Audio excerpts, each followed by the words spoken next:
பாரதிய ஜனதா என்பது கட்சி, ஆனால் அவருடைய கோட்பாட்டை நடைமுறைப்படுத்துவதற்கு ஏராளமான சங் பரிவார் அமைப்புகள் இருக்கின்றன. இவ்வளவு தெளிவாக அவர்கள் தம்முடைய கொள்கை கோட்பாடுகளை வரையறுத்துக் கொண்டு, அமைப்புகளை உருவாக்கி கொண்டு, செயற்களங்களை தீர்மானித்துக் கொண்டு செயல்பட்டுக் கொண்டிருக்கிறார்கள். நரேந்திர மோடி அவர்கள் மட்டுமல்ல, அவருக்கு துணை நிற்கிற அனைத்து அமைப்புகளும் இதில் ஒருமித்த கருத்தோடு இருக்கின்றன. ஆகவே இந்துத்துவ கோட்பாட்டை அடிப்படையாக கொண்டு வரையறுக்கப்பட்டிருக்கிற இந்த புதிய கல்விக் கொள்கையை நாம் எதிர்ப்பது என்பது இந்துத்துவ கோட்பாட்டை எதிர்க்கிறோம் என்பதை அடிப்படையில் புரிந்து கொள்ள வேண்டும். அதை எதிர்க்காமல் வெறும் கொள்கையை எதிர்ப்பது, இந்தந்த காரணங்களுக்காக எதிர்க்கிறோம், மாற்றுத்திறனாளிகளுக்கு இதிலே வாய்ப்பு இல்லாமல் இருக்கிறது, தலித்துகள் இதிலே நசுக்கப்படுவார்கள், சிறுபான்மையினர் இதிலே புறக்கணிக்கப்படுவார்கள், இவையெல்லாம் உண்மைதான். ஆக அந்தந்த விளிம்புநிலை சமூகத்தின் நலன்களில் இருந்து மட்டும் இதை பார்க்காமல் கோட்பாட்டு அடிப்படையிலும் எதிர்க்க வேண்டும் என்கிற உறுதிப்பாட்டை நாம் எடுத்தார்கள். ஆகவே இவர்கள் பயன்படுத்தி இருக்கிற ஒவ்வொரு சொல்லும் இந்துத்துவ கோட்பாட்டை பிரதிபலிக்கக்கூடியவை, அதை உயிர்ப்பிக்கக்கூடியவை, அதனை பாதுகாக்கக்கூடியவை. சமஸ்கிருதத்தை அவர்கள் இங்கே கொண்டு வந்து திணிக்கிறார்கள் என்பதற்கு அவர்களின் கோட்பாடுதான் காரணம். தமிழ் மீது உள்ள வெறுப்பல்ல, பிற மொழி மீது உள்ள வெறுப்பல்ல, அவர்களின் கோட்பாடுதான் காரணம். ஆகவே அவர்கள் ஒரே தேசம், ஒரே கொள்கை, கல்விக் கொள்கை என்று சொல்லுவதன் மூலம் பிராந்திய வாரியான, பகுதி வாரியான மக்களின் உணர்வுகளுக்கு இடம் கொடுக்காமல், அவர்களின் பாரம்பரியத்திற்கு, பண்பாட்டுக்கு இடம் கொடுக்காமல், அவர்களின் ஒன் அஜெண்டா என்கிற அந்த ஒரே செயல் திட்டத்தை நடைமுறைப்படுத்துவதற்குத்தான் அதிலே ஏகத்துவத்தை திணிக்கிறார்கள். ஏக் நேஷன் ஏக் எஜுகேஷன் பாலிசி, ஒரே தேசம் ஒரே கல்விக் கொள்கை. அது ஒரு புரட்சிகரமான முற்போக்கான கல்விக் கொள்கையாக இருந்தால் ஏற்றுக்கொள்ளலாம்.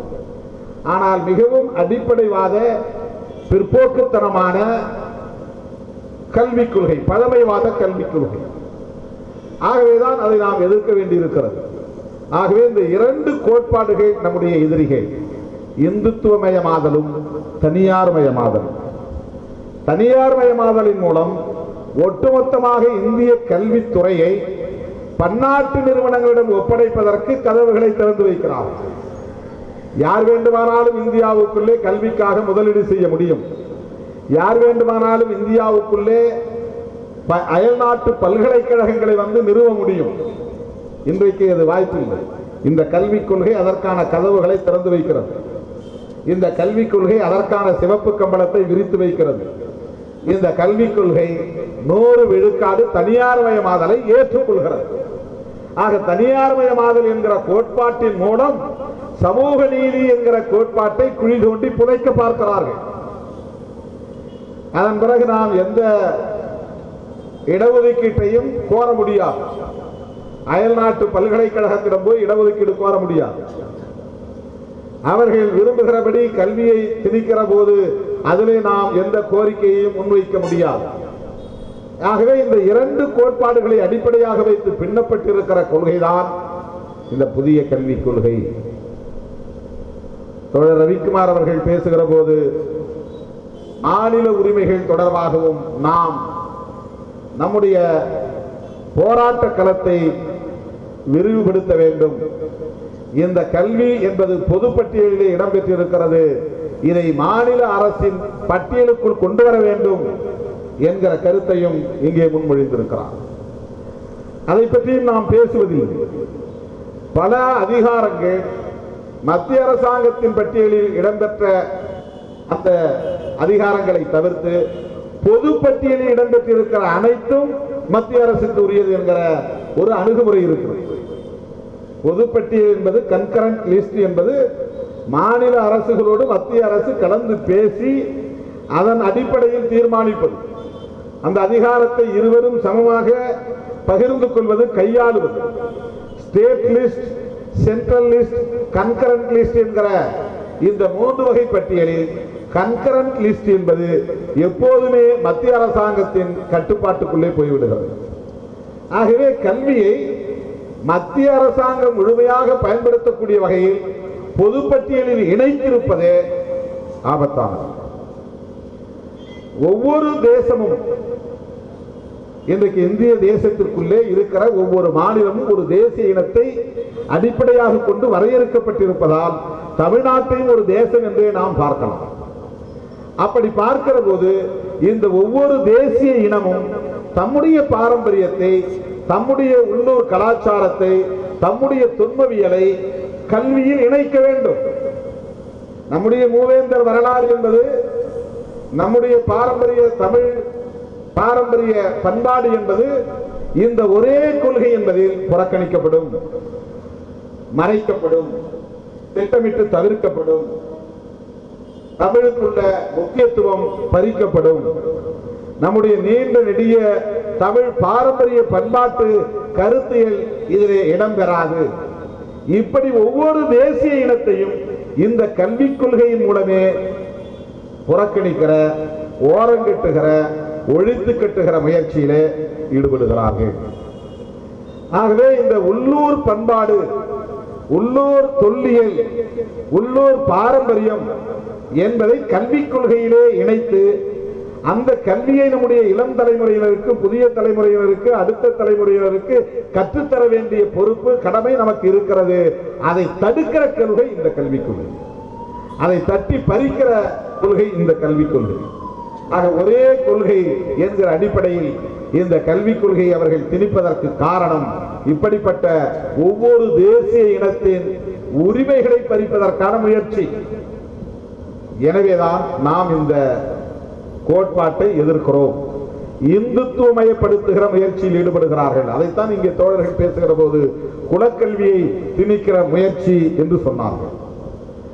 அவர்கள் விரும்புகிற கல்வியை கொள்கையாக திணிப்பதன் மூலம் நாம் அனைவரையும் மெல்ல மெல்ல அவர்கள் விரும்புகிற கர்வாப்சி கொள்கை நடைமுறைக்கு கொண்டு வருவார்கள். கல்விக் கொள்கையின் மூலம் ஒரே தேசம், ஒரே மதம், ஒரே பண்பாடு என்கிற அவர்களின் கனவு திட்டத்தை நடைமுறைப்படுத்துவதற்கான ஒரு பெரிய முயற்சியில் இவர்கள் ஈடுபடுகிறார்கள். இது மிகப்பெரிய ஆபத்து. இந்த ஆபத்தை தடுப்பதற்காகத்தான் இன்றைக்கு நாம் இங்கே கூடியிருக்கிறோம். தோழர் விடுதலை ராஜேந்திரன் அவர்கள் சொன்னதைப் போல இந்தியாவில் வேறு எந்த மாநிலத்திலும் இந்த கல்விக் கொள்கைக்கு எதிராக குரல் எழும்பவில்லை. கவனிக்க வேண்டும். அண்டை மாநிலமான கேரளாவிலோ, அண்டை மாநிலமான கர்நாடகாவிலோ, ஆந்திராவிலோ கூட இந்த கல்விக் கொள்கைக்கு எதிராக ஒரு சிறு ஒலி கூட எழும்பவில்லை, எதிர்ப்பு குரல் எழும்பவில்லை. தமிழ்நாட்டில் மட்டும்தான் தோழர்களே ஓரளவுக்காவது இந்துத்துவத்தை எதிர்க்கிற அந்த போர்க்குணம் இன்னும் இருக்கிறது. அவர்களின் இந்த சதி முயற்சியை அடையாளம் கண்டு எதிர்க்கிற அந்த களம் இங்கே இருக்கிறது. இதை நாம் அகில இந்திய அளவிலே விரிவுபடுத்த வேண்டிய தேவை இருக்கிறது. கல்வியாளர்களை கொண்டு, பொதுமக்களை கொண்டு ஒரு குழு அமைத்து அந்த குழுவிடம் கருத்து கேட்டு அதன் பிறகு இந்த டிராப்ட் வெளியிடப்பட்டிருக்க வேண்டும், இந்த வரைவு அறிக்கை வெளியிடப்பட்டிருக்க வேண்டும். அப்படி ஒரு குழு அமைக்கப்பட்டதாகவும் அந்த குழு தமிழகத்திற்கு வந்ததாகவும் அந்த குழு பலரிடத்திலே கருத்து கேட்டதாகவும் பதிவு செய்திருக்கிறார்கள். ஆனால் உங்களுக்கும் தெரியாது, யாருக்கும் தெரியாது, நமக்கும் தெரியாது. ஆகவே கல்வியாளர்களுக்கு, தமிழ்நாட்டை சார்ந்த கல்வியாளர்களுக்கு தெரியாமலேயே ஒரு குழு இங்கு வந்து போயிருக்கிறது, கருத்து கேட்டிருக்கிறது, 3 கூட்டமோ 4 கூட்டமோ நடந்திருப்பதாக பதிவு செய்திருக்கிறார்கள். எந்த அளவுக்கு அவர்கள் சதி முயற்சியை மேற்கொண்டிருக்கிறார்கள் என்பதற்கு இதுவே ஒரு சான்று. வெளிப்படையாக அறிவிக்க வேண்டும், அனைத்து கல்வியாளர்களுக்கும் அழைப்பு விடுக்க வேண்டும், அனைவரோடும் கலந்து பேச வேண்டும், பல கூட்டங்கள் நடத்த வேண்டும், அதற்குரிய கால அவகாசத்தை அவர்கள் எடுத்துக்கொள்ள வேண்டும். அதன் அடிப்படையில் டிராப்ட் என்பது வெளியிடப்பட்டிருக்க வேண்டும். ஆனால் அப்படி அவர்கள் செய்யவில்லை. எனவே இது உள்நோக்கத்தோடு இந்த அரசு, பாரதிய ஜனதா அரசு, RSS அரசு இந்த புதிய கல்விக் கொள்கையை அனைத்து தரப்பு மக்களின் மீதும் திணிக்க பார்க்கிறது. இதற்கு விளிம்பு நிலை சமூகம் இடம் கொடுக்க கூடாது. விளிம்பு நிலை சமூகம் என்பதற்குள் தலித்துகள், பழங்குடிகள், கிறிஸ்தவர்கள், இஸ்லாமியர்கள் என அனைத்து பிரிவினரும் அடங்கும்.